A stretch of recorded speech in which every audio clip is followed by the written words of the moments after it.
안녕하세요. 포유한율연구소입니다. 오늘은 아르헨티나 증시 얘기를 하고자 합니다. 동시에 아르헨티나 환율 얘기이기도 한데요. 아마 2020년부터 2024년 9월 현재까지 지구상에서 가장 주가 지수가 많이 오른 국가가 아마 아르헨티나일 거예요. 물론 환율도 아마 제일 많이 올랐을 것 같고요. 지난 4년 동안 물가도 당연히 많이 올랐을 거고 금리도 많이 올랐을 거예요. 그런데 주가 지수가 지구상에서 가장 많이 올랐으니까 우리나라 경제학자들이 알고 있는 지식하고 큰 차이가 있다는 거예요. 우리나라 경제학자들이나 경제 전문가들은 그 환율이 오르면 외환위기죠. 일종의 이런 식으로 오르면 나라가 거들나는 것처럼 얘기를 한단 말이죠. 그리고 금리가 오르고 물가가 급등하면 경제가 무너지는 것처럼 얘기한단 말이죠. 그런데 아르헨티나와 같은 나라는 다르다라는 거예요. 왜냐하면 산업 구조가 1차 산업 구조예요. 그러니까 먹고 사는 문제는 없다라는 거예요. 외환위기가 오더라도. 그 다음에 또 하나는 1차 산업을 주로 수출을 해요. 그리고 이 환율 흐름 추이가 사실상은 1990년도부터 시작됐어요. 달러와 페소화를 1대1로 만들면서 외환시장 이해관계자들은 너도 나도 페소 대신에 미국 달러를 선호하게 된 거죠. 그러니까 환율 결정 원리상 1대1로 만들면 안 되는데 이걸 그 통화량을 가지고 1대1로 만들면 된다고 생각한 거죠. 우리나라도 이주열 그 한국은행 총재가 있을 때 물론 회의를 했겠죠.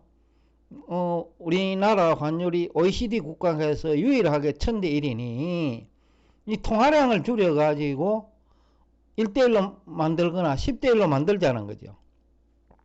그러면 환율이 안정될 거로 봐한 거예요.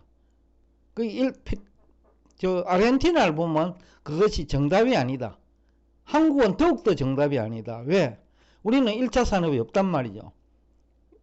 외환위기가 오면 큰 문제가 생겨요.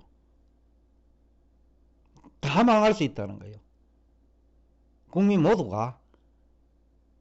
그래서 그 한국은행이나 이런 정책 부서 내지는 우리 전체 국민 경제에 영향을 주는 집단의 그 능력, 쉽게 하면 수장의 능력도 중요하고 그 임직원 구성도 중요하고 그 능력이 안 되면 아르헨티나처럼 망가떨어지고 또 이런 경우에는 집값은 또 안 올라요. 그건 아르헨티나도 마찬가지일 거고 한국도 마찬가지일 거예요. 일단 핵심은 환율 상승이에요.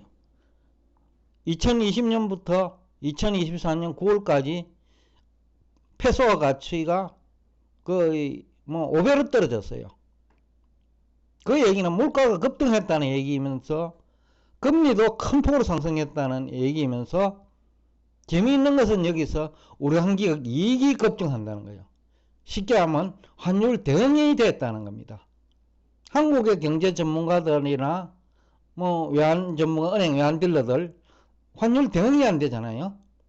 근데 이 친구들은 1대1로 만들어 놨고 보니 대응이 쉬운 거예요. 기다리면 환율은 올라가는 거예요. 그러니까 수입업체는 미리 수입 내고 해놨다가 수입 물건이 도착하면 환율이 또 올라가 있어요. 그럼 비싸게 팔 수 있죠. 그러면 수입업체도 이익이 남아요. 수출업체도 3개월 내고를 하는데 그 수출하고 결제 안 하고 가만히 있으면 돼요. 그럼 또 한 차익이 생겨요. 그러니까 이 악순환을 이용할 수 있는 나라인데 그러니까 주가가 오르는 거예요. 기업이 대응을 잘 하니까. 개인은 대응이 안 돼요. 더군다나 금리가 오르면 뭐 월급쟁이들은 그 집을 빚내가 산다 하면 뭐 사실상 파멸이지요. 그러니까 바로 이런 문제 때문에 그 대응 능력이 중요하고 그 중심에는 환율이 있다는 거예요. 주가가 큰 폭으로 상승한 배경에도 환율이 있고 집값이 못 오르는 배경에도 환율이 있고 그 다음에 그 대응을 잘 할 수 있는 것도 그 1대1로 만들어 주었기 때문에 쉬운 거죠. 왜? 1대1 가치가 없는 것을 1대1 만들어 놨단 말이죠. 지금 한국은행도 아마 아르헨티나 그 지금 지난 4년간 또 아니면 포유환율 연구소 방송을 보면 본인들이 얼마나 화폐의 가치 결정 원리에 대해서 무능한지를 느끼게 될 거예요. 흥미로운 것은 한국 투자자 입장인데 아르헨티나 증시에 투자할 수 있잖아요. 채권에 투자한 사람은 큰 이익 못 봐요. 물가 오르고 환율이 이렇게 올라버리면 환타손이 거의 500% 생겼다는 얘기 아닙니까? 그죠? 크게 환타손이 생기는 거예요. 근데 금리는 뭐 60%밖에 안 되니까 남는 게 없는 거죠. 그런데 주식에 투자한 사람은 대박이 난 거예요. 30배가 올라간 거예요. 4년 동안에. 근데 채권에 투자한 사람은 환차손을 빼고 나면 뭐 손실이죠. 환차손 반영하면 손실이라는 거예요. 그만큼 그래서 환율과 금리 관계, 환율과 물가 관계, 또 성장률 관계, 주가 지수 관계, 이게 중요한 거예요. 더군다나 아르헨티나처럼 원자재를 수출하는 국가는 뭐 농산물도 원자재니까요. 그런 국가에는 환율이 아주 중요한 역할을 한다. 증시에. 그리고 집값에도 아주 중요한 역할을 한다. 아마 이것이 향후 우리나라 환율이 어떻게 될지는 모르지만은 만약에 한국은행이 지난 뭐 한 2년 전에 제가 2021년에 8.15 머니가 우리가 만약에 그 미국 달러 가치와 1대1로 만들면 한국 망할 거다. 역사적으로 큰 후회를 할 거다. 그런 얘기를 한 바가 있거든요.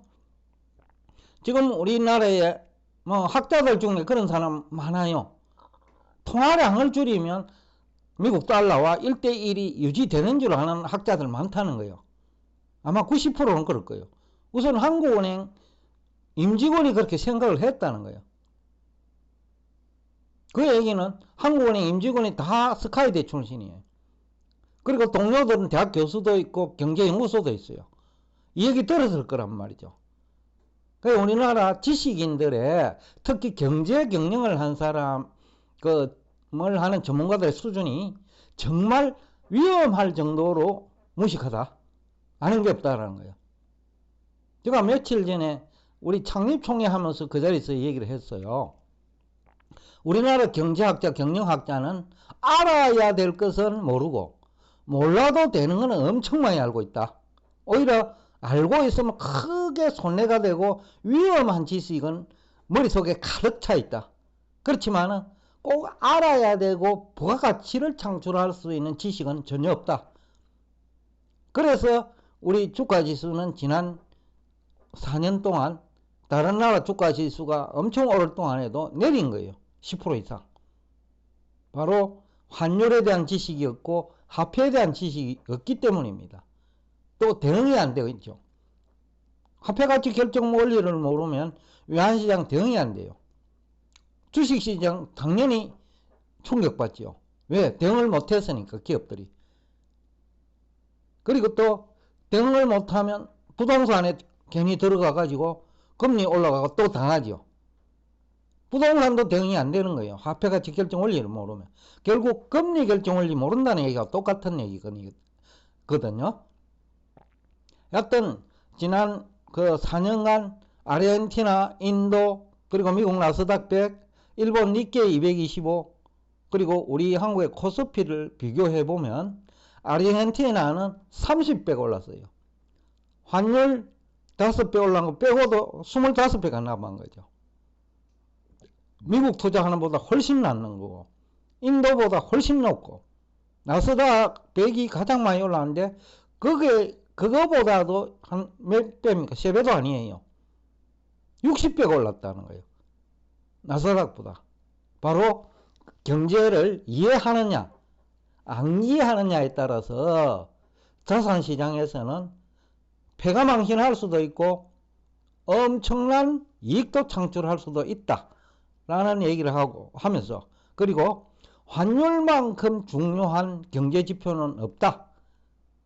바로 이러한 이유 때문에 포유환율연구소는 환율 관련 컨설팅 회사를 만들고 환율 연동 상품을 개발해 나가겠다. 여러분의 많은 이용을 바라면서 오늘 여러분과 대화를 여기서 끝내겠습니다. 오늘도 끝까지 경청해 주셔서 대단히 감사합니다.